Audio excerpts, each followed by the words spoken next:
Good morning everyone. हम लोगों ने एनाफाइलेक्सिस पढ़ा था इसके पहले, और एनाफाइलेक्सिस में हम लोगों ने बेसिक देख लिया है। तो तुम लोगों को मैंने बहुत सारे कॉजेज बताए थे इमरजेंसी मेडिसिन में जिससे इंसान की अचानक डेथ हो सकती है, राइट। तो इमरजेंसी मेडिसिन की सीरीज में हम लोग ऐसी कंडीशंस को पढ़ेंगे जिसमें हमें अर्जेंट पेशेंट को मैनेज करना होता है, पेशेंट को स्टेबलाइज करना होता है। Once you stabilise that patient, उसके बाद उसके स्पेशलिस्ट आके उसको अटेंड करें। जैसे मान लो किसी को हार्ट अटैक आ गया, तो हार्ट अटैक आ गया इसका मतलब पेशेंट को तुम लोग स्टेबलाइज करोगे, एयरवे, ब्रीदिंग, सर्कुलेशन, और उसके बाद हम लोग 3-4 ड्रग देते हैं, मोना ड्रग देते हैं। तुम में से कोई बता सकता है व्हाट इज मोना? यस क्या क्या? Sir, morphine, morphine, oxygen, nitroglycerin. Very nice. Morphine से पेन कम हो जाएगा, ऑक्सीजन से ऑक्सीजन बॉडी में बढ़ेगा, और एस्प्रिन। नाइट्रोग्लिसरीन से उसके ब्लड वेसल्स डायलेट हो जाएंगे, हार्ट की सप्लाई, राइट। एस्पिरिन से नए क्लॉट नहीं बनेंगे। Yes sir. राइट। तो अगर इतना नहीं करोगे तो कितना भी बड़ा कार्डियोलॉजिस्ट हो, पेशेंट को मैनेज कर पाएगा कि नहीं मैनेज कर पाएगा? No sir, right. क्योंकि आपने उसका गोल्डन मिनट ही, गोल्डन आवर ही खराब कर दिया, और उसके बाद बहुत लेट हो जाएगा, सिग्निफिकेंट कार्डियक डैमेज हो चुका होगा तब तक। तो जब भी हम लोग इमरजेंसी मेडिसिन की बात करते हैं तो हम लोग कहते हैं फर्स्ट हैंड पे कितने अच्छे से पेशेंट को, कितनी जल्दी हम लोग डिसीज को ट्रीट करना स्टार्ट कर दें। जैसे कल हम लोगों ने कहा था कि पेशेंट में एक पर्टिकुलर एंटीबायोटिक की वजह से बहुत सीवियर एलर्जी देखी गई है, पेनिसिलिन। जी सर। राइट। तो पेनिसिलिन हम लोग यूज क्यों करते थे? सर एंटीबायोटिक है सर ये, और एंटीबायोटिक्स है सर। उसमें यूज होता है sir. Very nice. This is first discovered antibiotic. और पहले तो बहुत सारे यूज थे, ट्यूबरक्लोसिस में सर। टीबी में नहीं। आजकल acute rheumatic fever, rheumatic heart disease, और बताइए, टेटनस, यस सर। और बताइए डिप्थीरिया। पहले हाँ। तो बहुत सारी कंडीशंस में यूज करते थे, लेकिन आज भी इतनी सारी कंडीशन में यूज करते हैं। अगर इतनी सारी कंडीशन में यूज करते हैं, और मैंने कह दिया, मान लीजिए किसी पेशेंट को आपने इंट्रामस्कुलर पेनिसिलिन लगाया और तुरंत उसको बहुत तेजी से इचिंग होने लगा, और उसको ब्रेथलेसनेस होने लगा, उसको हाइपोटेंशन होने लगा, तो क्या डायग्नोसिस है? सर ये एनाफाइलेसिस होगा सर, और इसके जगह पर सर एड्रेनलिन देते हैं इंट्रामस्कुलर। 5 to 30 मिनट में अगर राइट ये सारे मैनिफेस्टेशन मिलने लगे, इसका मतलब बहुत सीवियर एलर्जिक रिएक्शन हुआ है। हम लोग इसी को कह देते हैं एनाफाइलेक्सिस। जो बहुत सीवियर एनाफाइलेक्टिक रिएक्शन होता है, आगे चल के पेशेंट शॉक में चला जाता है, you call it anaphylactic shock. तो जो हाइपर सेंसिटिविटी के रिएक्शंस होते हैं, एलर्जिक रिएक्शंस होते हैं, उसमें जो सबसे सीवियर रिएक्शंस होते हैं हम लोग कहते हैं टाइप 1 हाइपर सेंसिटिविटी। ऐसे केसेस में मैंने कहा था बॉडी में एक एंटीबॉडी है जो बहुत ज्यादा हो जाती है, IgE। Very nice. जी सर। हम लोग कह देते हैं यहाँ पे IgE का लेवल इंक्रीज कर जाता है, राइट।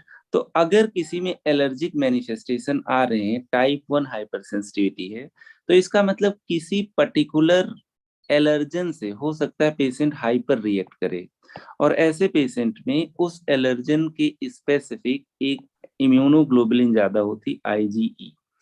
अब मान लीजिए मैंने कह दिया यहाँ पे किसी को एनाफाइलेक्टिक शॉक होगा, तो ये बताओ बिना एलर्जन या बिना ट्रिगरिंग एजेंट के होगा कि कोई ना कोई ट्रिगरिंग एजेंट होना चाहिए? यस सर, ट्रिगरिंग एजेंट होना चाहिए सर। राइट। तो ट्रिगरिंग एजेंट क्या हो सकता है? एक तो कोई ड्रग हो सकता है, ड्रग में एक हम लोगों ने देख लिया पेनिसिलिन, और क्या हो सकता है सर? काफी चीजें सर, इंसेक्ट से हो सकता है सर, ड्रग फूड से भी। ड्रग अच्छा, ड्रग का सर जैसे non steroidal anti inflammatory drugs हो सकते हैं। Yes sir. राइट। और इसके अलावा अगर मान लीजिए मैं आपसे कहूँ कोई भी एंटीबायोटिक, और अगर आजकल देखा जाए तो जो सबसे कॉमन एंटीबायोटिक है राइट, सेफ्ट्रैक्सोन।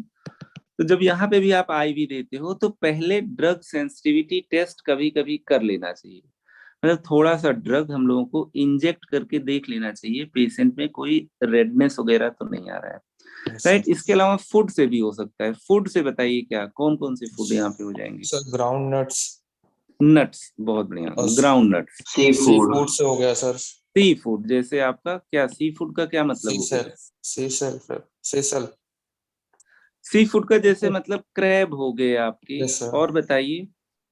प्रॉन हो गया सर। प्रॉन हो गया, वेरी नाइस। तो इस तरीके से सी फूड हो सकता है। इसके अलावा फिश, फिश भी आपकी सी फूड में भी आती है, वैसे यस भी सर। आती है। फ्रूट्स में भी हो सकते हैं, इवन पाइनएप्पल वगैरह हो सकता है, very nice. Any food, chikoo, pineapple, apple, for मतलब कोई किसी चीज, कुछ लोग बनाना से भी एलर्जिक होते हैं, बनाना, राइट। इसी तरीके से अगर मैं कहूँ और कुछ कॉजेज हो सकते हैं, जैसे मान लो किसी को इंसेक्ट बाइट कर लिया, किसी गर्ल को कॉकरोच ने बाइट कर लिया, या मैंने कह दिया बी स्टिंग हो गया, बी स्टिंग। किसी को एंट ने काट लिया, चींटी ने काट लिया। इससे भी क्या हो सकता है, आगे चल के एनाफाइलेक्टिक शॉक हो सकता है। ये बताओ, एंट काट लेगा तो कौन सी चीज निकलेगी जो बॉडी में जाएगी और जो एक तरीके से रेडनेस, इचिंग और एनाफाइलेक्टिक शॉक कर सकता है? एंट में कौन सा पॉइजन होता है? एंट, चींटी समझते हो तुम लोग? Yes sir. यस कौन सर। सी चींटी? देखो कितनी बड़ी होती है चींटी। बहुत सर छोटी हाथी सर। कितना बड़ा? चींटी जीतती है कि हाथी जीतता है? हाँ सर, चींटी। बचपन चींटी सर, चींटी सर। चींटी बहुत जीतता है सर। बहुत कहानियां सुना है तुम लोगों ने। यहाँ पे फॉर्मिक एसिड होता है बेटा, formic acid. Very nice. Suman ने देखो इतनी जल्दी बता भी दिया, सुमन ने भी बता दिया, रिया ने भी बता दिया। तो तुम लोग चीजों को पढ़ लिए हो। जैसे मान लो अगर मैं तुम लोगों से कहूँ ये सारी चीजें हैं जिनसे एलर्जिक रिएक्शन हो सकता है, तो कल तो मैंने पढ़ाया ही था। अगर यहाँ पे देखा जाए तो हमारे पास इतने सारी चीजें हैं जिससे एलर्जिक रिएक्शन हो सकता है। ये डायग्राम दिख रहा है बेटा सबको? यस सर, दिख रहा है। Yes sir. राइट। तो यहाँ पे तुम लोग नोटिस कर पा रहे होगे, डायग्राम अगर दिख रहा है तो फूड, फूड में सबसे इंपॉर्टेंट नट्स हो गए, लेकिन किसी भी सब्सटेंस से कोई एलर्जिक हो सकता है। इवन एग हो गया, शेल फिश हो गया। मेडिकेशन में ज्यादातर एंटीबायोटिक्स और non steroidal anti inflammatory drugs. Non steroidal anti inflammatory drugs में अगर मैं एक ड्रग लिखूं कॉम्बीफ्लाम, तो ये आता है कि नहीं आता है? Yes sir. राइट। इसके अलावा इंसेक्ट बाइट हो सकता है, इंसेक्ट स्टिंग हो सकता है, जैसे एंट ने किसी को काट लिया, जैसे मान लीजिए बी ने किसी को काट लिया। ये बताओ, स्नेक बाइट से भी हो सकता है कि नहीं? स्नेक बाइट से यस सर। बिल्कुल हो सकता है। स्नेक बाइट से एनाफाइलेक्टिक शॉक भी हो सकता है, राइट। एनवेनमेशन भी हो सकता है, मतलब पॉइजन से भी मर सकता है। कल ही तुम लोगों को बताया था मैंने, अगर किसी को स्नेक बाइट होता है तो ज्यादातर पॉइजनस स्नेक मिलते हैं कि non poisonous? Non poisonous sir. और ज्यादातर एंजाइटी से मरता है कि वेनम से मरता है? एंजाइटी से सर। एंजाइटी से सर। राइट। एंजाइटी से भी बहुत सारे कॉम्प्लिकेशंस हो सकते हैं, बीपी शूट अप कर सकता है, हार्ट फेलियर हो सकता है, राइट। तो ये सारी चीजें हो गई। तो हमारे पास बहुत सारे कॉजेज होते हैं एनाफाइलेक्टिक शॉक के, राइट। अनगिनत कॉजेज हो सकते हैं, कौन सा इंसान किस चीज के लिए एलर्जिक है, यू नेवर नो, राइट। आगे चल के हम लोग डिस्कस करेंगे कि एलर्जिक टेस्ट वगैरह भी हम लोग कैसे करा सकते हैं। जब भी किसी को एनाफाइलेक्टिक शॉक होगा तो केवल स्किन में रेडनेस आएगा कि और भी क्लिनिकल फीचर्स होंगे? सर रनिंग नोज होगा सर, वाटरी आईज होगा, उसके बाद थ्रोट थ्रोट और लिप्स एंड राइट। तो टंग्स, यहाँ पे अगर लिप मान थिक लीजिए मैं होंगे सर। कहूँ तुम लोगों से, टाइप्स। राइट, तो यहाँ पे मान लीजिए अगर मैंने कह दिया किसी पेशेंट को, तो रैसेस तो मिलेंगे, रैसेस तो होंगी। रैसेस का मतलब यहाँ पे केवल स्किन का मैनिफेस्टेशन दिख रहा है, लेकिन अगर मैं कहूँ इसके ट्रेकिया में भी एडिमा होगा, सिक्रीशन होगा, लंग में भी सिक्रीशन होंगे, तो बात सही है कि गलत है? Yes sir, difficulty in breathing, dyspnoea. Very nice. इतने सिक्रीशन होंगे कि हो सकता है लंग में अपने ही सिक्रीशन से पेशेंट क्या हो जाए, ड्राउन हो जाए, डूब डूब जाए सर। डूब जाए, राइट। तो अगर पेशेंट के लंग में बहुत सिक्रीशन हो जाएंगे तो सांस ले पाएगा कि नहीं ले पाएगा? नहीं ले पाएगा सर। ब्रेथलेसनेस, चोकिंग जैसा होगा, यहाँ पे भी एडिमा होगा। और यहाँ पे तुम लोग लिप स्वेलिंग वगैरह देख रहे हो कि नहीं देख रहे हो?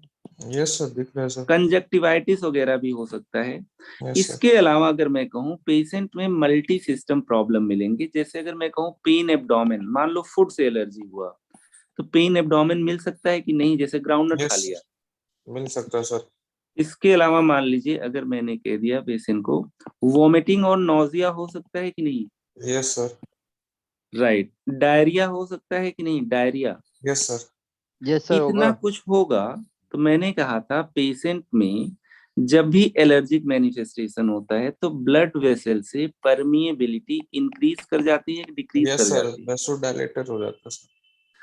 राइट। परमिएबिलिटी क्या होती है बेटा, इंक्रीज इंक्रीज कर हो जाती जाता है। है सर। तो इसका मतलब ब्लड वेसल में ब्लड वॉल्यूम कम हो गया तो यस पेशेंट सर, का बीपी फॉल बीपी लो होगा, हो जाएगा। शॉक। तो अगर कोई पेशेंट शॉक की कंडीशन में चला गया है तो शॉक की कंडीशन में हम लोग क्या कहेंगे, आगे चल के मल्टी ऑर्गन फेलियर हो सकता है कि नहीं हो सकता है, yes sir, yes of sir. Course हो सकता है। राइट। तो एक तो पेशेंट में ढेर सारे सिक्रीशंस आ जा रहे हैं, राइट, रेडनेस हो जा रहा है, इचिंग हो जा रहा है। दूसरी चीज अगर मैं यहाँ पे पेशेंट से कहूँ तो कुछ और चीजें होंगी जिससे पेशेंट को लाइफ थ्रेटनिंग कॉम्प्लिकेशंस होंगी। क्या और यहाँ पे हो सकता है बताइए। मैंने सर, कहा था जिससे, बताइए। अरे तुम क्वेश्चन लोगों से रिपीट कहा था करिए। मैंने ब्रोंको कॉन्स्ट्रिक्शन भी हो सकता है, ब्रोंको कॉन्स्ट्रिक्शन बोला था कि नहीं बोला था, broncho yes constriction, sir, right. Inflammation तो होगा यहाँ पे, सर, हो जाएगा। राइट, तो यहाँ पे ब्रोंको कॉन्स्ट्रिक्शन भी होगा तो पेशेंट को सांस लेने में आसानी होगी कि मुश्किल होगी, अंदर डबल जो प्रॉब्लम ब्रोंकस होगी और सर। ब्रोंक्यूल्स, एयर ना प्रॉपर आ पाएगी ना एयर प्रॉपर जा पाएगी, क्योंकि ब्रोंकस और ब्रोंक्यूल्स क्या कर जाएंगे, कॉन्स्ट्रिक्ट कर जाएंगे। Constant this is very important. तो यहाँ पे हम लोग कहते हैं अगर पैथोजेनेसिस की बात किया जाए, कल तुम लोगों को पैथोजेनेसिस मैंने बहुत डिटेल में दिखा दिया था, आज फिर अगर मान लीजिए मैं तुम लोगों को दिखाऊं तो कुछ इस तरीके से सीरीज ऑफ इवेंट्स होते हैं। हम लोगों ने कहा था कि अगर किसी में एलर्जिक रिएक्शन होने हैं तो एक सेल बहुत इंपॉर्टेंट होती है, mast mast cell, yes cell sir. Sir. Right. और मास्ट सेल स्टामिन। के ऊपर ही हमारे पास एक एंटीबॉडी चिपकी हुई होती है, आईजीई। आईजीई। जब कभी एलर्जन आएगा, चाहे फूड हो या डस्ट हो, पॉलन हो, ड्रग हो, तो यहाँ पे जब एलर्जन आएगा तो मास्ट सेल से कुछ ग्रेन्यूल्स निकलने लगेंगे, राइट। उस ग्रेन्यूल में क्या होता है बेटा, histamine, yes sir. Mainly histamines, leukotrienes and all these things. और ये हिस्टामीन क्या करेगा आपका, बताइए। एक तो वेसोडाइलेशन करेगा और वैसोडाइलेशन सर। परमिलिटी, और दूसरा ब्रोंको कॉन्स्ट्रिक्शन करेगा। पढ़ाया था कि नहीं पढ़ाया था। Yes sir. Yes sir. तो वेसोडाइलेशन करेगा तो कैपिलरी लीकेज बढ़ जाएगा, तो हर जगह क्या होगा, एडिमा वगैरह एडिमा होगा, हर जगह प्रेजेंटेशन स्वेलिंग मिलेगा। होगा। और यस सर, ब्रोंको कॉन्स्ट्रिक्शन होगा तो सांस लेना इजी होगा कि मुश्किल होगा, मुश्किल हो जाएगा सर। Problem right. होगा सर। अगर किसी को एनाफाइलेक्टिक शॉक होता है तो जो हमारे पास ड्रग ऑफ चॉइस होता है जिसको सबसे पहले हमें देना होता है वो क्या है, adrenaline sir. Very nice, adrenaline sir. Adrenaline आपका ड्रग ऑफ चॉइस हो जाता है। तो जब मैं एड्रेनालिन की बात करूंगा यहाँ पे, तो एड्रेनालिन को हम लोग कई रूट से दे सकते हैं। तो यहाँ पे हमारे पास ढेर सारे इंजेक्शन एड्रेनालिन है। एड्रेनालिन जो होता है 1 मिलीग्राम पर ml का एम्प्यूल आता है। यहाँ पे अगर मैं किसी को इंजेक्शन लगाऊं तो सबक्यूटेनियस लगाना आसान होगा, इंट्राडर्मल लगाना आसान होगा कि आईवी लगाना आसान होगा, सर आईएम। आईएम। हम लोगों ने इंजेक्शन भरा, आईएम लगा दिया। 1 ml में 1 मिलीग्राम, हमें देना है 0.5 मिलीग्राम। तो हमें इंजेक्शन एड्रेनालिन कितना लगाना पड़ेगा, तुरंत का तुरंत, हाफ एम्प्यूल सर। राइट। 0.5 इसका ml। आधा ले लो, 0.5 लगा दो। अगर मान लो पेशेंट में अच्छा यहाँ पे जैसे बहुत तेजी से रिएक्शन हुआ था वैसे जैसे ही इंजेक्शन लगाओगे पेशेंट 2 से 5 मिनट में बिल्कुल ठीक, राइट। अब अगर मान लो मैंने कह दिया नहीं ठीक हुआ 5 मिनट के अंदर, तो तुम लोग क्या करोगे, फिर से लगाएंगे फिर से रिपीट करेंगे सर। वेरी नाइस, फिर से रिपीट करेंगे, राइट। सर वही सेम साइड। 0.5 इंट्रामस्कुलर कहीं पे भी बेटा। अच्छा। फिर उसके बाद मान लीजिए इससे भी नहीं होगा तो हम लोग फिर 0.5 मिलीग्राम फिर रिपीट करेंगे, 3 बार रिपीट कर सकते हैं। लेकिन अगर मान लो तुम्हें लग रहा है कि इंट्रामस्कुलर एड्रेनालिन से कोई काम नहीं हो रहा है, पेशेंट लेट प्रेजेंट किया है, या हो सकता है जो एयरवे वगैरह है उसकी चोकिंग बहुत ज्यादा हो गई है, तो पेशेंट को तुम लोग बार बार एड्रेनालिन ही दोगे कि कुछ और चीजें कर सकते सर हो एयर कि पे पेटेंट करेंगे सर। Very nice. अब तुम लोग क्या करोगे, पेशेंट के ट्रेकिया में एक ट्यूब डाल सकते हो। क्या नाम होता है इस ट्यूब का? Eighty tube sir. Very nice, endotracheal tube. Endotracheal tube. Intubate कर दो इस पेशेंट को और इसको वेंटिलेटर से कनेक्ट कर दो। तो वेंटिलेटर क्या करेगा बेटा, एयर देगा, सांस दिलाएगा कि नहीं दिलाएगा? यस सर, देगा सर। प्रेशर से देगा सर, खुद करेगा। राइट। लेकिन कभी कभी इतना एडिमा हो जाता है कि पेशेंट को इंट्यूबेट करना मुश्किल हो जाता है। यहाँ पे पेशेंट में कौन सा प्रोसीजर कर रहे हैं हम लोग? सर ये इंट्यूबेशन कर रहे हैं sir. This is ET tube and you are intubating this patient. आगे चल के इसके लंग्स तक तुम लोग एयर डायरेक्टली पहुंचा दे रहे हो। तो कितना भी ब्रोंको कॉन्स्ट्रिक्शन होगा, हम लोग एयर अगर प्रेशर से पंप करेंगे तो पेशेंट में ऑक्सीजन जाएगी कि नहीं जाएगी? जाएगी सर। जाएगी लेकिन सर। अगर यहाँ पे बहुत एडिमा होगा तो तुम लोग इस ट्यूब को देख ही नहीं पाओगे, ट्रेकिया को, तो इंट्यूबेट करना मुश्किल होगा। तो कभी कभी अगर तुम इंट्यूबेट ना कर पाओ किसी पेशेंट को तो सेकंड चॉइस क्या होता है? ट्रैकियोस्टोमी। Very nice. यहाँ पे अब हम लोग गले में, ट्रेकिया इधर ही कहीं से गुजरी होगी तो हम लोग यहाँ पे एक होल बना देते हैं ट्रेकिया में डायरेक्टली नेक रीजन में। तो हम लोग क्या कहते हैं इसी को? ट्रैकियोस्टोमी करते हैं sir. Very nice, you call it tracheostomy, right. और ट्रैकियोस्टमी करेंगे और ये एनाफाइलेक्टिक शॉक तुम्हारा लगभग 30 मिनट तक का रिएक्शन होता है। धीरे धीरे पेशेंट को अगर हम लोग सपोर्ट दे देंगे, जिंदा रहने का, सांस लेने का एक मौका दे देंगे, तो आगे चल के एनाफाइलेक्टिक शॉक रिकवर कर जाएगा। और अगर तुम चाहते हो पेशेंट में और कुछ एडजंक्टिव ट्रीटमेंट करना अपार्ट फ्रॉम एड्रेनालिन, तो अगर तुम्हारी यहाँ बॉडी में हिस्टामीन इंक्रीज हुआ था तो second line drugs anti histaminic हो सकता है कि नहीं? यस सर, हो यस सकता है सर, सर। हो सकता है सर। एंटी हिस्टामिनिक का नाम लेते ही झोला छाप डॉक्टर का नाम याद आने लगता है, Avil. Yes sir, Avil. Avil, Avil क्या होता है बेटा? फेनिरामीन। फेनरामीन होता है सर। तो आईवी एक एम्प्यूल आईवी एविल लगा दो। और यहाँ पे कुछ न कुछ इन्फ्लेमेशन वगैरह भी हुआ है। अब इंजेक्शन हाइड्रोकॉर्ट भी लगा सकते हो कि नहीं लगा यस सर, सकते? हाइड्रोकॉर्ड यस लगा सर, सकते लगा हैं। सकते हैं सर। इंजेक्शन सिट्रजीन भी दे सकते हो, लीवोसिट्रजीन वगैरह समझते हो, 10 मिलीग्राम यस की। Sir, yes sir. मोंटेल्यूकास्ट। अब सब कुछ तो मैंने बता दिया तुम लोगों को, मोर और लेस। अभी मैं चैट सेक्शन में ही हूँ। एक चीज मैंने तुम लोगों को नहीं बताया, जो कि एक चीज और कर सकते हैं। क्या एक चीज और कर सकते हैं बेटा? हाइड्रोकॉर्ड बता दिया मैंने। और ये वाला ड्रग तुम्हारा एविल है। अगर तुम लोगों ने कभी एविल का इंजेक्शन ना देखना हो तो यस फेनिरा सर, देखा है लगाया सर। भी है सर। एविल। लगाया सर। और ये वाला ड्रग जो है, चैट सेक्शन में ही ज्यादा बता दे रहे हैं क्योंकि एक ऐसा लेक्चर है जिसको जितना डिस्कस कर लो उतना कम है। इंजेक्शन हाइड्रोकॉर्ड। कितने लोगों ने हाइड्रोकॉर्ड देखा है और लगाया है? यस सर, लगाया है सर। आईवी देखा है, स्टेरॉइड है। लगी है सर। Very nice. 2 एम्प्यूल लगाओगे 200 मिलीग्राम। इसी तरीके से एक चीज मैंने तुम लोगों को जानबूझ के नहीं बताया है, पेशेंट में ब्रोंको कॉन्स्ट्रिक्शन होगा, पेशेंट को नेबुलाइज भी कर सकते हो कि नहीं कर सकते हो? Yes sir. Yes sir, nebulise कर सकते हैं सर। नेबुलाइज भी कर सकते हो। नेबुलाइज किस चीज से करोगे? सेलिन से। अस्टालिन बॉडी कार्ड। Very nice. तो आज का लेक्चर अब स्टार्ट करते हैं। अब तुम लोग एनाफाइलेक्सिस लगभग almost A to Z already जानते हो। अब जो मैं पढ़ाऊंगा कल के लेक्चर को ऑलमोस्ट रिवाइज कर ही दिया है मैंने। अब आगे चलेंगे हम लोग। This is very important series, emergency medicine. यहाँ पे अब हम लोग ट्रॉमा वगैरह भी पढ़ेंगे, राइट। यहाँ पे हम लोग हार्ट अटैक वगैरह एक बार देखेंगे और भी मेडिकल इमरजेंसीज देखेंगे, राइट। चाहे वो डीके के पेशेंट हो, थायराइड स्टॉर्म के पेशेंट हो, राइट, स्ट्रोक के भी पेशेंट हो, right, even obstetrical gynaecological emergencies को भी हम लोग देखेंगे, राइट। तो यहाँ पे अगर हम लोग देखें, स्लाइड अपनी कहाँ गई, इमरजेंसी मेडिसिन। तो हम लोगों ने बहुत सारा पैथोजेनेसिस वगैरह ऑलरेडी देख लिया है। आज भी हम लोग आधे घंटे चैट सेक्शन में पढ़ ही रहे हैं। तो कुछ इस तरीके से हम लोगों ने स्टार्ट किया था इमरजेंसी मेडिसिन। जो पहला टॉपिक स्टार्ट किया दैट इज एनाफाइलेक्टिक शॉक। हम लोग यहाँ पे सिंपल स्किन एलर्जी की बात नहीं कर रहे हैं, हम लोग एनाफाइलेक्टिक शॉक या एनाफाइलेक्सिस की बात कर रहे हैं, जिसमें पेशेंट को स्किन के एलर्जिक रिएक्शन तो होंगे ही, साथ में मैं कहूंगा पेशेंट में म्यूकोसा का भी इन्वॉल्वमेंट होगा, ब्रोंकस ब्रोंक्यूल का भी इन्वॉल्वमेंट होगा, गट का भी इन्वॉल्वमेंट हो सकता है, राइट, ब्रेन का भी इन्वॉल्वमेंट हो सकता है। तो हम लोग यहाँ पे कहते हैं कोई ना कोई ऐसा एलर्जन रहा जिससे पेशेंट को इतनी सीवियर एलर्जी है कि लाइफ थ्रेटनिंग कॉम्प्लिकेशंस हो सकते हैं विद इन 5 to 10।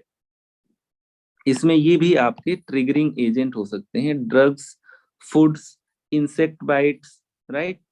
यहाँ पे और भी आपको ट्रिगरिंग एजेंट मिल सकते हैं। और इसमें ड्रग की बात किया जाए तो पेनिसिलिन, जो कि फर्स्ट डिस्कवर्ड एंटीबायोटिक था, राइट, ये आपका सबसे ज्यादा सीवियर एनाफाइलेक्सिस कराता है, और सबसे ज्यादा एनाफाइलेक्सिस के चांस अगर किसी ड्रग देने से होते हैं तो वो आपका पेनिसिलिन है। फूड से भी हो सकता है, इवन वैक्सीन से भी हो सकता है, जैसे छोटे बच्चों को वैक्सीन लगता है, हम लोग भी कोविड वैक्सीन वगैरह लेते हैं, राइट। यहाँ पे पैथोजेनेसिस में मैंने कहा था आईजी एंटीबॉडीज ऐसे लोगों में ज्यादा होती हैं, और दूसरी चीज मास सेल पे ये अटैच होती है, आगे चल के हिस्टामिन निकलता है। इसका मतलब हिस्टामिन को भी हमें ठिकाने लगाना पड़ेगा अगर एड्रिनलिन एग्जैक्टली यहाँ पे काम ना करे किसी में। मास सेल किस तरीके से पैथोजेनेसिस होगा, किस तरीके से डिग्रेनुलेशन होगा, किस तरीके से आगे चल के और कॉम्प्लिकेशंस आएंगे, हम लोग देख लेंगे। यहाँ पे केवल स्किन से मैनिफेस्टेशन नहीं मिलेंगे, हमारे मैनिफेस्टेशंस सारे बॉडी ऑर्गन से मिल सकते हैं। जैसे अगर मोटे तौर पे देखा जाए तो होठ पे सूजन आ जाता है, टंग पे सूजन आ जाता है, आंखों में पानी आ जाता है, आंखों के किनारे सूजन आ जाता है, और उसके अलावा इतने और क्लिनिकल मैनिफेस्टेशन जैसे रनिंग नोज हो गया, कॉफ हो गया, ब्रेथलेसनेस हो गया, व्हीजिंग हो गया, फास्ट हार्ट रेट हो गया, एरिथमिया हो गया। जैसे जैसे पेशेंट का बीपी फॉल होने लगता है, loss of consciousness, right, dizziness, vertigo. यही इतना नहीं, अगर फूड एलर्जी से है तो नोजिया, वॉमिटिंग, पेन, एब्डोमेन वगैरह भी होगा। तो कुल मिला के यहाँ पे केवल स्किन के रैसेस ही नहीं होंगे, मल्टी सिस्टम डिसऑर्डर होगा, राइट। तो एनाफाइलेक्टिक शॉक में मल्टी सिस्टम प्रॉब्लम है, रैसेस के अलावा swollen lips, shortness of breath, cardiovascular complications including fall in BP, tachycardia, bradycardia, GI complications, CNS manifestations, unconsciousness, coma etcetera. मैंने कहा था यहाँ पे वेसो डायलिटेशन होगा, वेस्कुलर लीकेज बढ़ जाएगा, इसीलिए सारे बॉडी ऑर्गन्स में सिक्रीशंस इंक्रीज हो गए हैं, और ब्रोंको कॉन्स्ट्रिक्शन होगा जिससे अगेन ब्रेथलेसनेस और ज्यादा प्रेसिपिटेट हो जाएगा। तो हम लोगों ने कहा था वेसो डायलिटेशन की वजह से एडिमा होगा, और ब्लड वेसल से फ्लूइड बाहर निकल जाएगा, तो इंट्रावेस्कुलर वॉल्यूम कम हो जाएगा, पेशेंट शॉक की कंडीशन में जाएगा। तो बीपी कम हो गया, एडिमा हो गया। इसके अलावा हम लोगों ने कहा था ब्रोंको कॉन्स्ट्रिक्शन होगा, जिसके लिए आगे चल के हम लोग कभी कभी पेशेंट को नेबुलाइज भी कर देते हैं अगर बाकी मैनेजमेंट से सिग्निफिकेंट इम्प्रूवमेंट ना हो। तो एक और डायग्राम ले लेते हैं, और यहाँ पे हम लोग साइंस ऑफ एनाफाइलेक्सिस समराइज कर लेते हैं, राइट। तो हम लोग कह रहे हैं यहाँ पे स्किन के मैनिफेस्टेशन तो हो ही सकते हैं, लेकिन ये स्किन एलर्जी नहीं है, तो इसके अलावा भी मैनिफेस्टेशन होंगे। स्किन में क्या होंगे, रेड इची रैसेस, इची का मतलब बहुत ज्यादा यहाँ पे प्रूराइटिस होगा, एयरवे से रिलेटेड चेस्ट टाइटनेस होगा, हॉर्सनेस ऑफ वॉइस हो सकता है, चोकिंग सेंसेशन हो सकते हैं, शॉर्टनेस ऑफ ब्रेथ हो सकते हैं, व्हीजिंग साउंड हो सकते हैं, सब देख लिया। सीएनएस के मैनिफेस्टेशंस आपके dizziness, vertigo, confusion, fainting, headache etcetera. GI complications हो सकते हैं, खासकर जब पेशेंट को फूड से एनाफाइलेक्सिस हो। कार्डियोवैस्कुलर मैनिफेस्टेशन जिसमें पल्स वीक हो जाए, हार्ट रेट ज्यादा हो जाए, बीपी फॉल करने लगे, और बीपी एक क्रिटिकल लेवल से ज्यादा फॉल करे, तो हम लोग कह देते हैं दैट इज शॉक। तो एनाफाइलेक्सिस में जब बीपी कम हो जाता है तो हम लोग कहते हैं शॉक के स्टेट में चला गया, that is better known as anaphylactic shock.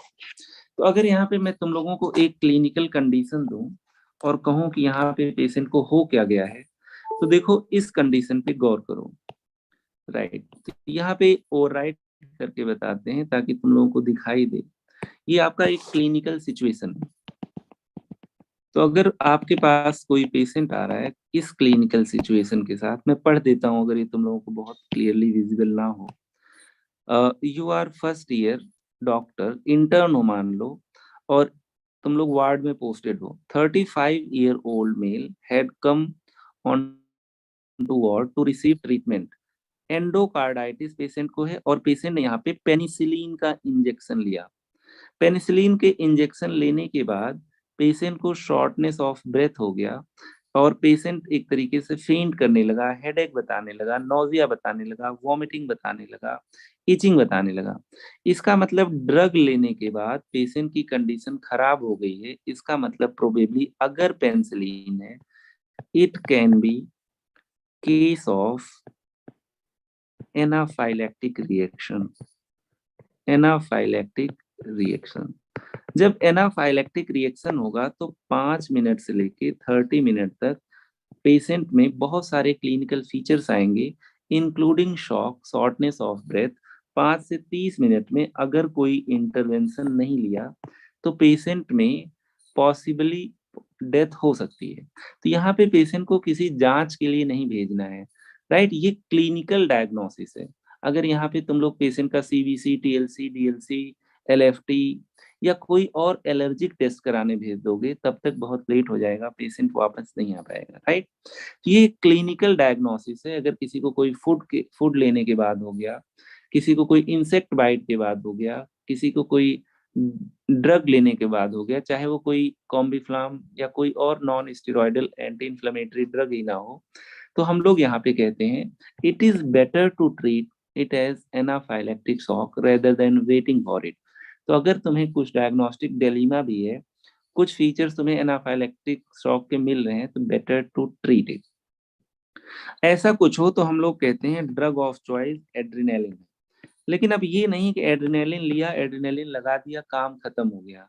जब भी इमरजेंसी कंडीशंस को ट्रीट करते हो तो पेशेंट को लेटाते हो, राइट। ABC मेंटेन करते हो, एयरवे, ब्रीदिंग, सर्कुलेशन, राइट। हो सकता है उसकी गर्दन मुड़ी हो, सांस लेने में और प्रॉब्लम हो सकता है माउथ में सिक्रीशंस हो सकता है शॉक की कंडीशन में चला गया हो, मतलब इतना कम बीपी हो गया हो, कोई ड्रग दोगे भी तो भी वो हार्ट तक नहीं पहुंचेगा, क्योंकि सर्कुलेटरी फेलियर हो सकता है। जैसे एक डेड इंसान को अगर कोई इंजेक्शन लगा दो तो पूरी बॉडी में नहीं पहुंचेगा, है ना, क्योंकि सर्कुलेशन रुक चुका है।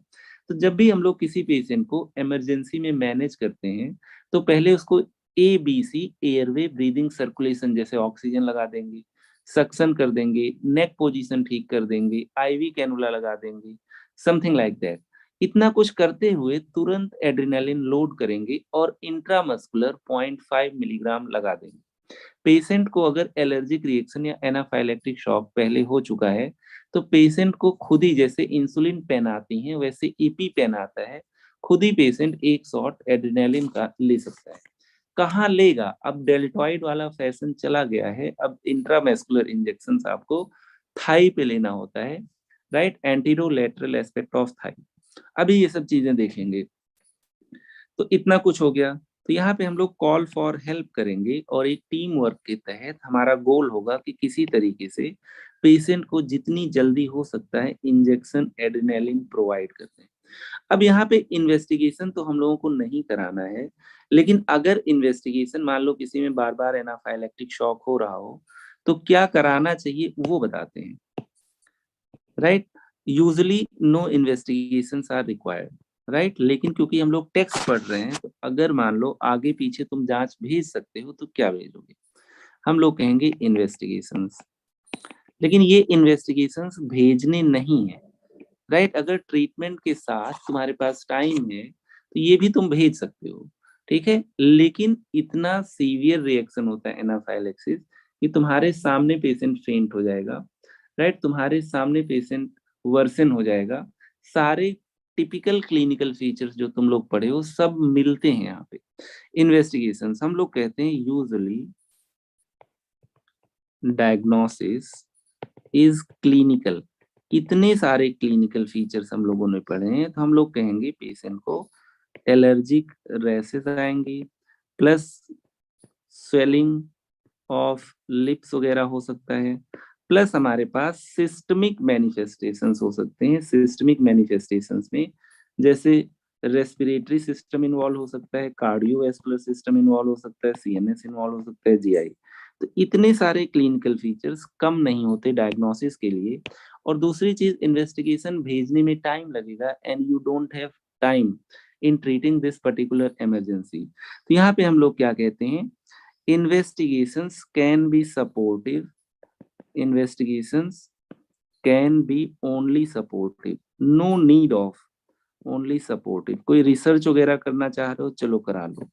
Usually therefore no investigations required। लेकिन ठीक है, कोई ना कोई कॉज होगा, अगर कुछ इन्वेस्टिगेशन भेजोगे तो आएगा। तो यहाँ पे हम लोग कहते हैं कुछ एंजाइम्स इंक्रीज कर जाती हैं, सीरम ट्रिप्टेज, आईजीई की बात मैंने किया था, इम्यूनोग्लोबुलिन ई, ये एक तरीके से एलर्जी के लिए रेस्पॉन्सिबल आपका इम्यूनोग्लोबुलिन है। तो आईजीई का लेवल यूजुअली इंक्रीज्ड होता है, ट्रिप्टेज इंक्रीज्ड होता है। अगर मान लो किसी पेशेंट को एनाफाइलेक्टिक शॉक छोड़ भी दो, कोई भी एलर्जी हो रहा हो, बार बार अस्थमा हो जा रहा हो, बार बार स्किन पे रैशेस हो जा रहे हो, एलर्जिक राइनाइटिस हो जा रहा हो, तो हम लोग ये देख सकते हैं किस चीज से उसको एलर्जी है, तो उस एलर्जन को हल्का सा प्रिक कर सकते हैं स्किन में। अगर रेडनेस इंक्रीज हो जाए, इसका मतलब पेशेंट उस पर्टिकुलर चीज के लिए एलर्जिक है, आगे चल के उस पर्टिकुलर चीज से पेशेंट को दूर रखना है। तो यहाँ पे हम लोग स्किन एलर्जी टेस्ट आगे पीछे पेशेंट में करा सकते हैं। अगर वो जिंदा बच गया, कभी दोबारा भी आता है, तो तुम इसमें स्किन एलर्जी टेस्ट प्लान कर सकते हो। तुम कुछ पर्टिकुलर एलर्जन अपने आप से सेलेक्ट कर सकते हो, या कुछ पैनल ऑफ एलर्जेंस होते हैं जिसको हम लोग प्रिक करके देख लेते हैं। जैसे फूड में सबसे इंपॉर्टेंट ग्राउंडनट और फिश हो गया, तो इन एंटीजेंस को हम लोग इंजेक्ट करते हैं इंट्राडर्मली और देखते हैं स्किन के आसपास रेडनेस तो नहीं आई। तो इसी में हम लोग कभी कभी पैच अप्लाई कर देते हैं जिसमें ढेर सारे एलर्जेंस होते हैं, तो हम लोग इसी को स्किन पैच टेस्ट भी कहते हैं। तो बहुत ही सिंपल है, जैसे मान लीजिए आपको किसी पर्टिकुलर चीज से एलर्जी है, उसको इंजेक्ट करके देख लो। यहाँ पे तुम लोग क्या देख पा रहे हो, किसी पर्टिकुलर चीज से एलर्जी होगा, जैसे मान लीजिए मैंने कह दिया बर्ड के फेदर से एलर्जी है, तो यहाँ पे इंजेक्ट कर दिया थोड़ा सा फेदर, राइट। मैंने कह दिया अगर किसी को ऊल से, राइट, ऊन से, ऊनी कपड़े से एलर्जी है, तो थोड़ा सा इंजेक्ट करके देख लिया। इंजेक्ट करके देखोगे, अगर ये एरिया रेड हो जाए, इसका मतलब उस पर्टिकुलर चीज से क्या है, पेशेंट एलर्जिक है। जैसे एक दूसरा डायग्राम देखें, यहाँ पे तुम लोग देख पा रहे हो पेशेंट बहुत सारी चीजों के लिए एलर्जिक, तो पॉजिटिव रिएक्शन का क्या मतलब हुआ, वहां पे रेडनेस आ जाए। जैसे यहाँ पे रेडनेस नहीं आई, यहाँ पे नहीं आई, मान लो मैंने यहाँ पे बनाना एंटीजन इंजेक्ट किया था और रेडनेस आ गया, इसका मतलब पेशेंट बनाना से एलर्जिक है, इसको बनाना ना दो। मान लो मैंने पीनट दे दिया, पीनट का एंटीजन यहाँ पे मैंने हल्का सा इंजेक्ट कर दिया, उससे एलर्जी हो गई, तो इसका मतलब ये पेशेंट पीनट से एलर्जिक है। तो positive reaction is suggestive of allergy. तो उस पर्टिकुलर चीज से कोई पेशेंट एक चीज के लिए भी एलर्जिक हो सकता है, तमाम चीजों के लिए भी एलर्जिक हो सकता है। लेकिन अगर एक चीज के लिए भी एलर्जिक है और ये काफी कॉमन सब्सटेंस है, जैसे मान लीजिए मैंने कह दिया पॉलन ग्रेन से है, non steroidal anti inflammatory drug से है, तो इसका मतलब एक एलर्जन भी पेशेंट की जान लेने के लिए काफी है। तो अगर रेडनेस मिली, इसका मतलब पेशेंट उसी चीज से एलर्जिक है। लेकिन इतनी चीजें इस दुनिया में हैं, ये बड़ा डिफिकल्ट होता है फिगर आउट करना कि पेशेंट किस पर्टिकुलर चीज से एलर्जिक है, राइट। जब हम लोग अब यहाँ पे बात करेंगे, डायग्नोसिस क्लिनिकल है, तो ट्रीटमेंट भी हमारा क्या होगा, तुरंत स्टार्ट होना चाहिए। और ट्रीटमेंट में कल भी मैंने तुम लोगों को बताया था, कोई टाइम पास नहीं करना है एविल, डेक्सोना, हाइड्रोकॉर्ट लगा के, वो सब सेकेंड लाइन है। एविल लगा दोगे तो हो सकता है स्किन की इचिंग कम हो जाए, लेकिन एविल लगा दोगे तो ये नहीं होगा कि एनाफाइलेक्टिक शॉक ठीक हो जाए, राइट। तो यहाँ पे अगर मैं ट्रीटमेंट की बात करूं, तो drug of choice intramuscular injection adrenaline है। एक नहीं, तीन तीन शॉट लगा सकते हैं यहाँ पे, राइट। लेकिन जब भी किसी पेशेंट को हम लोग ट्रीट करते हैं, जब भी हम लोग इमरजेंसी मेडिसिन की बात करते हैं, इमरजेंसी में जब भी किसी पेशेंट को ट्रीट करते हैं तो पेशेंट को सर्टेन पोजीशन में लेटाना होता है।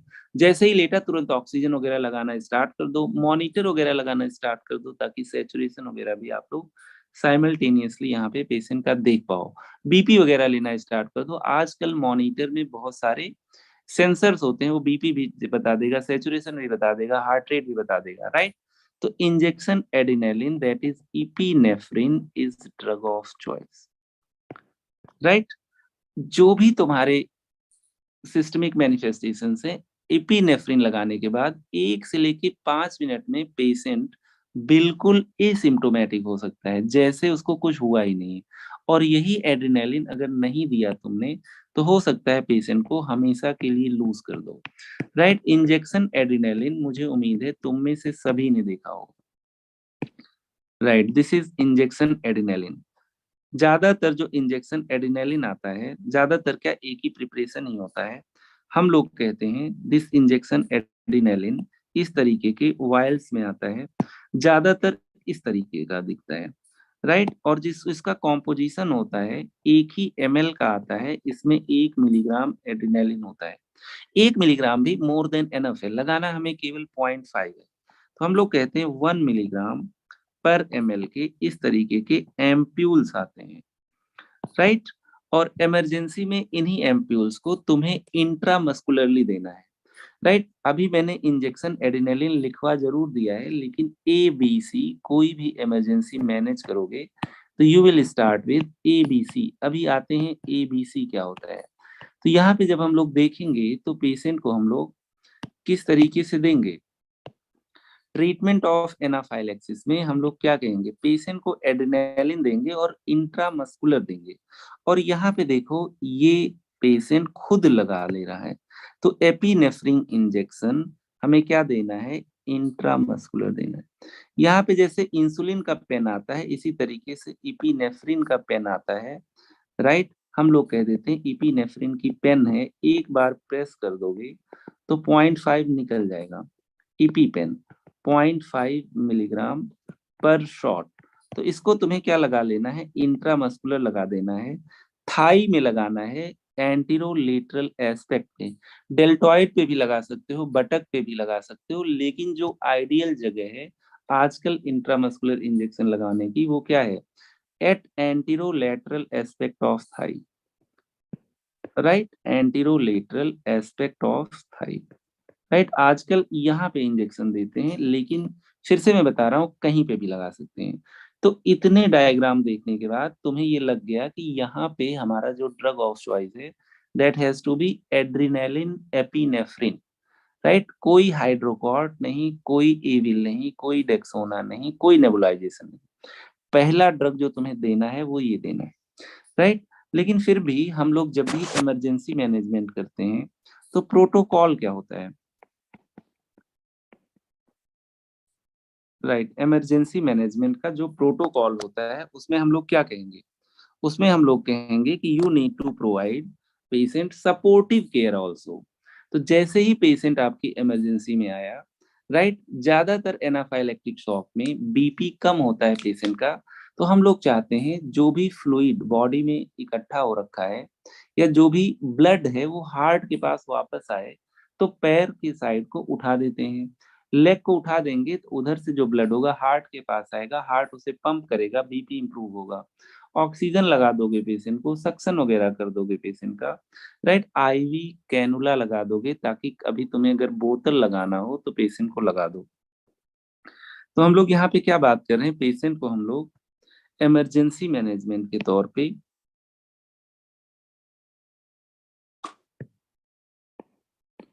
इमरजेंसी प्रोटोकॉल के तौर पे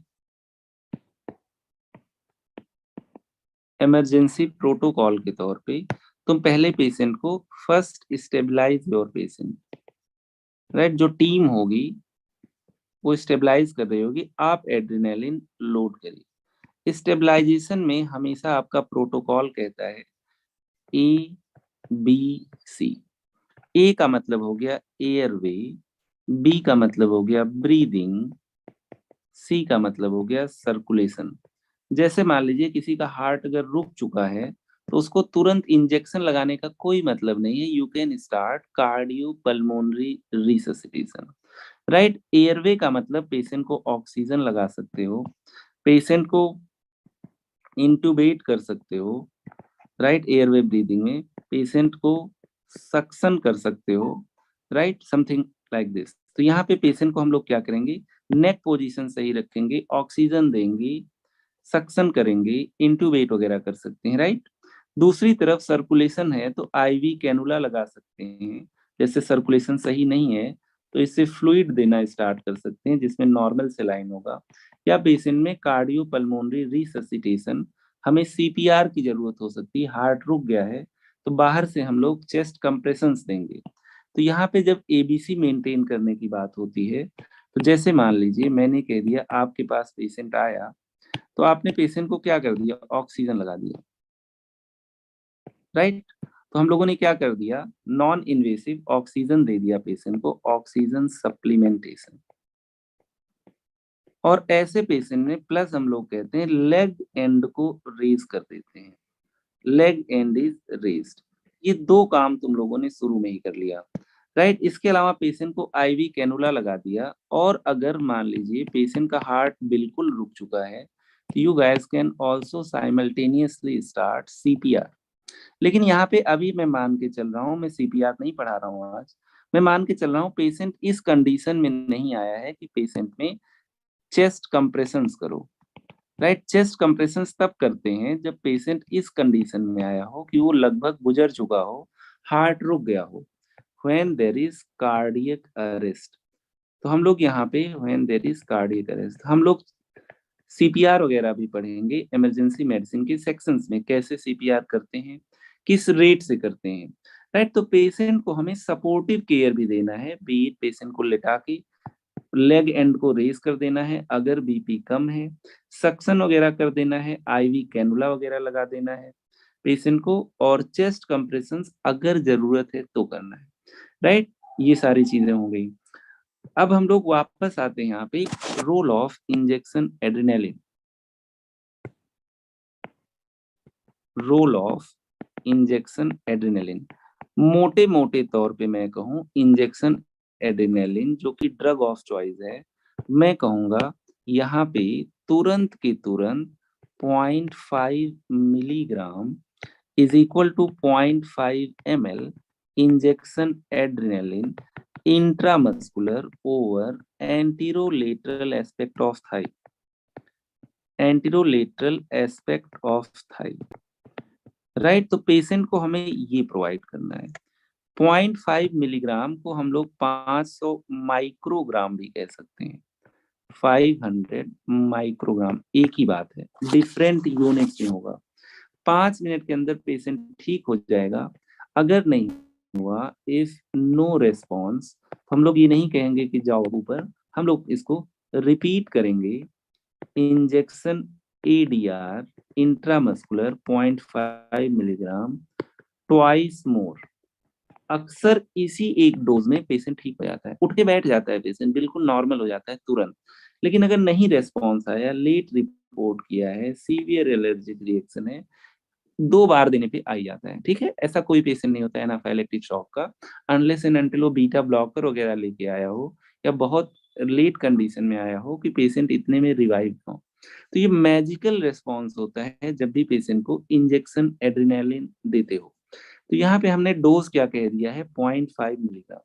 तो यहाँ पे जो इंजेक्शन एड्रेनालिन है इसमें से हम लोग क्या करेंगे, जैसे ये है ये 1:10,000 के डायल्यूशन में आता है, इससे तुम्हें कोई मतलब नहीं। तो जो भी इंजेक्शन एडीआर तुम्हारे पास है इसमें से तुम लोग लोड करोगे कितना, अगर मैं देखूं तो ज्यादातर तुम्हें यही वाला इंजेक्शन दिखेगा, दिस वन, राइट। ये वाले एम्प्यूल, इस टाइप के एम्प्यूल ज्यादा आते हैं। तो हम लोग इसको क्या करेंगे, यहाँ से ब्रेक करेंगे, इंजेक्शन एडीआर इसी फॉर्म में, जिस फॉर्म में है ये 1:1000 डायल्यूशन में आता है, राइट। ये नेचुरल फॉर्म होता है, इसका कुछ नहीं किया तुमने, 0.5 ml लिया जो कि 0.5 मिलीग्राम के बराबर होगा, इंट्रामस्कुलर स्टेट लगा दिया, 5 मिनट तक इसका रेस्पॉन्स देगा। राइट, बहुत फास्ट, बहुत क्विक रेस्पॉन्स है।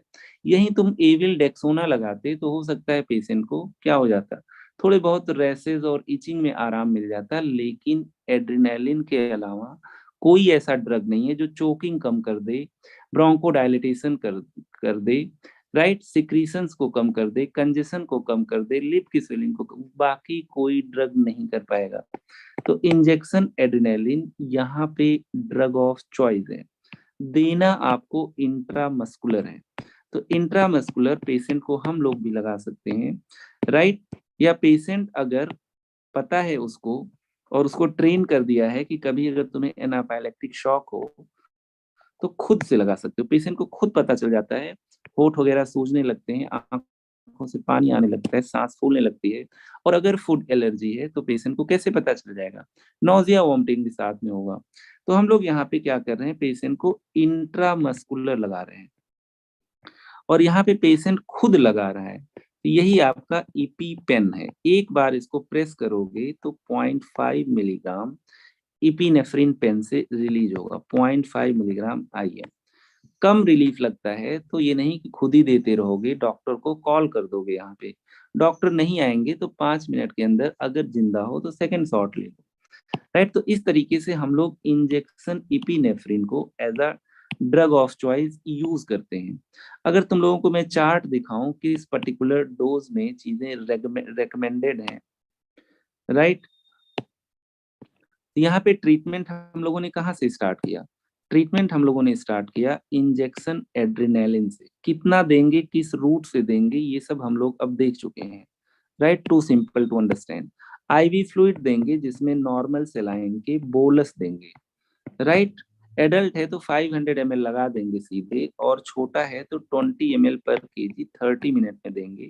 आईवी फ्लूइड दोगे तो जाहिर सी बात है बीपी इंप्रूव होगा। लेग को रेज कर दोगे, मैंने तुम लोगों को बताया था।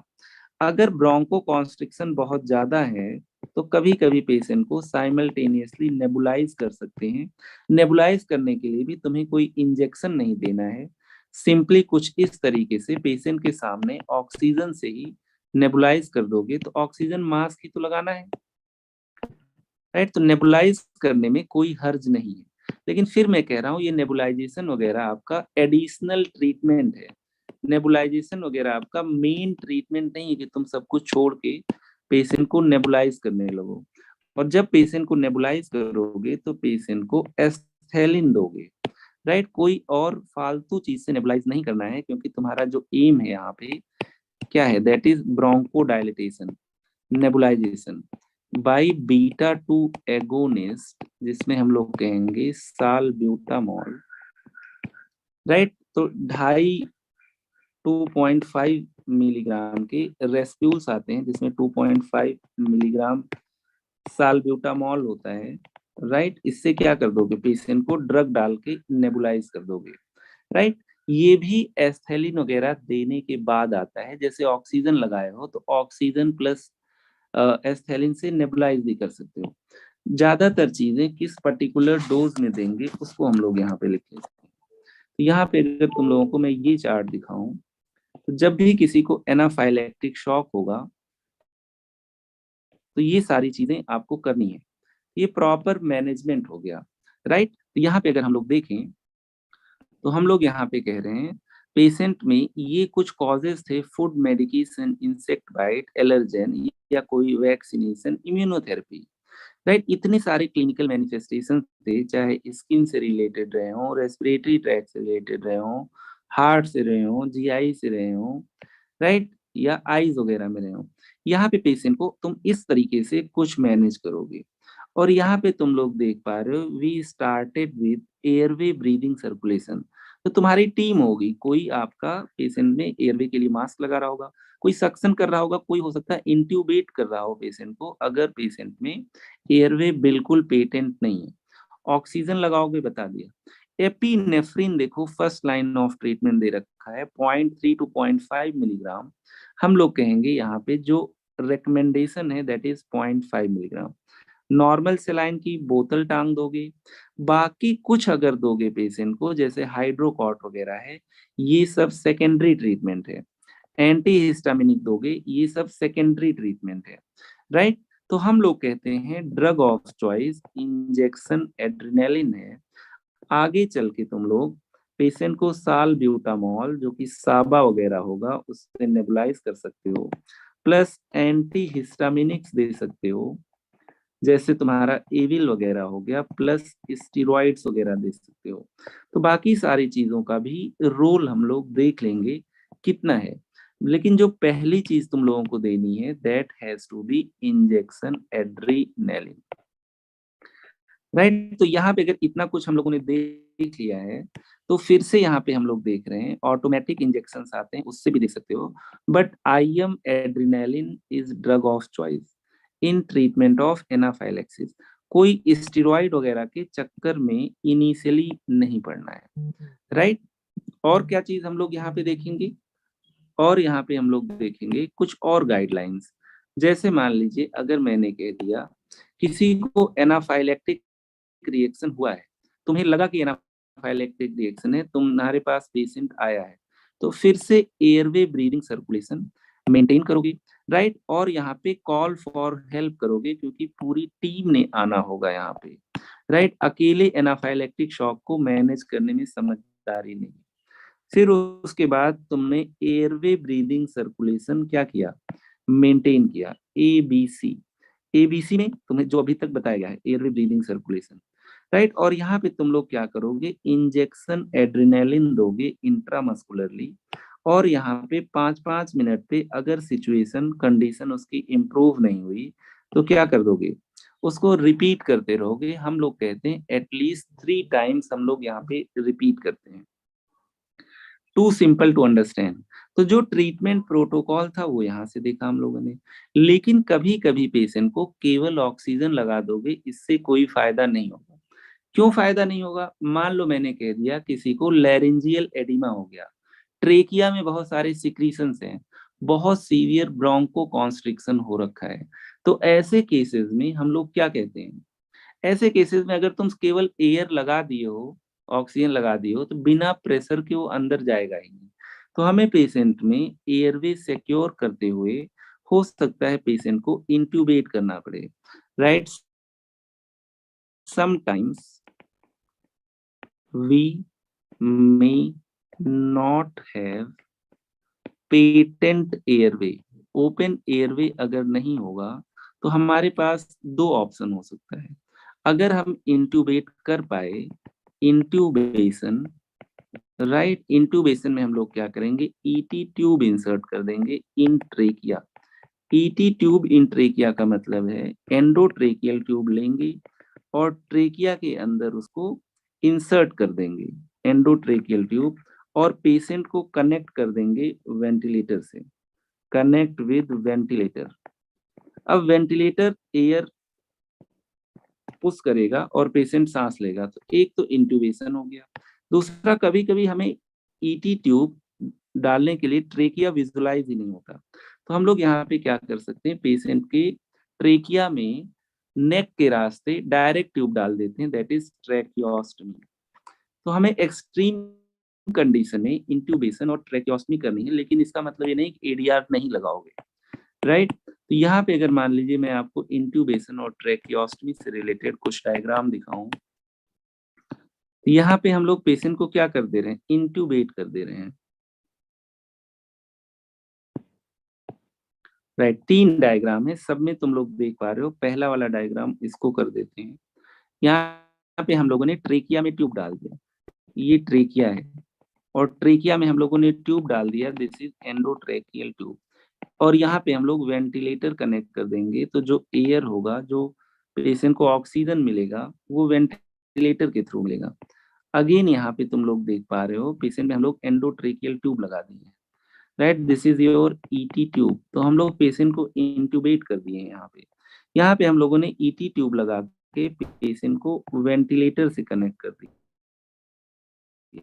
है, दिस इज योर वेंटिलेटर। तो पेशेंट का एयरवे अगर पेटेंट नहीं था तो हम लोगों ने क्या किया, ऑल्टरनेटिव काम कर दिया। इसी तरीके से हम लोग और क्या कर सकते हैं, यहाँ पे हम लोग अगर मान लो एंडोट्रेकियल ट्यूब, ट्रेकिया को विजुलाइज ना कर पा रहे हो, तो हम लोग क्या करेंगे, एक होल करेंगे नेक में और सीधे वहां पे ट्रेकिया में एक हम लोग ट्यूब डायरेक्ट इंसर्ट कर देंगे, माउथ के रास्ते नहीं, नेक के रास्ते। तो हम लोग इसी को कह देते हैं ट्रैकियोस्टमी। ट्रेकिया यहाँ से भी गया होगा, तो हम लोग एक ट्यूब यहाँ से डाल देते हैं और यहाँ से ऑक्सीजन भी दे सकते हैं, वेंटिलेटर भी कनेक्ट कर सकते हैं। यहाँ पे हम लोगों ने क्या कर दिया, नेक में होल करके ट्रेकिया तक पहुंच गए। You call it tracheostomy. Too simple to understand, right. कुछ इसमें बहुत ज्यादा साइंटिफिक नहीं है, हमें चाहिए कि लंग तक एयर दें, नहीं तो पेशेंट जिंदा नहीं रहे। अब यहाँ पे अगर ट्रीटमेंट की बात करें तो हम लोगों को कुछ एडजंक्टिव ट्रीटमेंट भी देना पड़ेगा। एडजंक्टिव ट्रीटमेंट के तौर पे मान लीजिए इतने से पेशेंट को सिग्निफिकेंट रिलीफ नहीं मिला, तो हमें पेशेंट को और क्या करना पड़ेगा, वही क्योंकि हिस्टामिन बढ़ा हुआ था तो हम लोग क्या कर सकते हैं, पेशेंट में एंटी हिस्टामिनिक्स दे सकते हैं, राइट। हमने क्या देखा था, हिस्टामिन इंक्रीज हो रखा था, लेकिन हिस्टामिन इंक्रीज हो रखा था, हमने एड्रेनालिन से एंटागोनाइज किया था इसको, क्योंकि एड्रेनालिन बहुत तेजी से ब्रोंकोडायलेटेशन कर सकता है, बहुत तेजी से वेसोकॉन्स्ट्रिक्शन कर सकता है, उतनी तेजी से एंटी हिस्टामिनिक काम नहीं करेंगे। लेकिन अगर सपोर्टिव ट्रीटमेंट पे हम ये देख रहे हैं पेशेंट को बहुत रैसेस है, बहुत रिच इचिंग है, बहुत कॉफिंग है, तो क्यों ना हम लोग एंटी हिस्टामिनिक्स भी ऐड कर दें। लेकिन इसका मतलब नहीं कि एडीआर की जगह एंटी हिस्टामिनिक दे दिया। स्किन एलर्जी वगैरह किसी को हो तो एंटी हिस्टामिनिक काम कर जाएगा, और जान तो जाती नहीं स्किन एलर्जी में, लेकिन यहाँ पे जान पे थी, तो हमें एंटी हिस्टामिनिक देना है, हमें इंजेक्शन एविल लगा देना है, राइट, 1 एम्प्यूल। और कॉर्टिकोस्टेरॉइड में हमें 200 मिलीग्राम आईवी इंजेक्शन हाइड्रोकॉर्ड दे सकते हैं, राइट, 200 मिलीग्राम आईवी। तो यहाँ पे हम लोग injection pheniramine that is Avil patient को 1 एम्प्यूल लगा सकते हैं। तो एविल भी तुम लोगों ने कभी ना कभी देखा होगा, this is your injection pheniramine that is evil,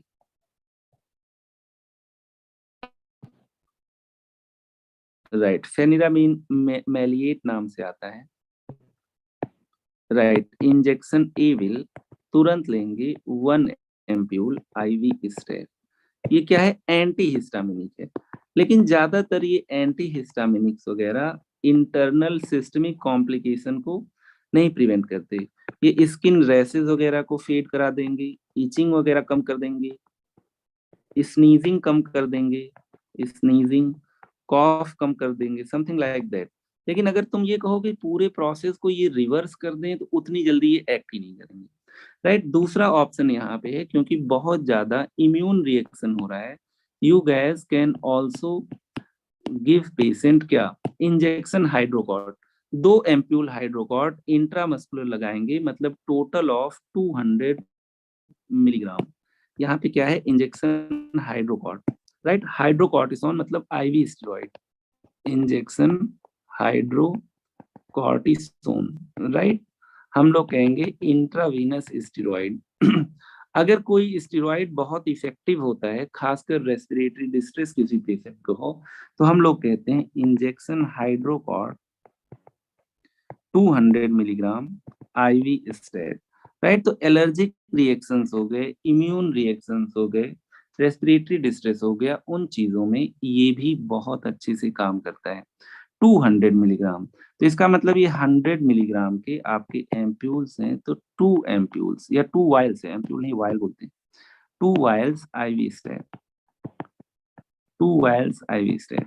तो चीजें यहाँ पे बहुत सिंपल थी। एनाफाइलेक्सिस को हम लोगों ने A to Z पढ़ा है, 2 लेक्चर में हम लोगों ने करीब 2.5 घंटे पढ़े हैं, उन्होंने 60 स्लाइड्स पढ़नी है। तो I think this is more than enough. आगे चल के जब तुम लोग पेशेंट को ट्रीट करोगे तो ये सारी चीजें तुम लोग को हेल्प करेंगी, और इसी प्रोटोकॉल को फॉलो करना, क्योंकि यहाँ पे अगर जरा सा लेट हो गए तुम लोग तो पेशेंट तुम्हारे हाथ से निकल जाएगा, ठीक है। जितने क्वेश्चंस होंगे तुम लोग मुझे पर्सनली भेज सकते हो। कल के लेक्चर में इस चीज को रिवाइज करना, सारी वीडियोस ऐप पे मिल जाएंगी, राइट। और क्या कहते हैं, मैनेजमेंट टीम से कोऑर्डिनेट कर लेना अगर कोई ना अटेंड कर पा रहे हो, ठीक है। I will hand over this batch to management team.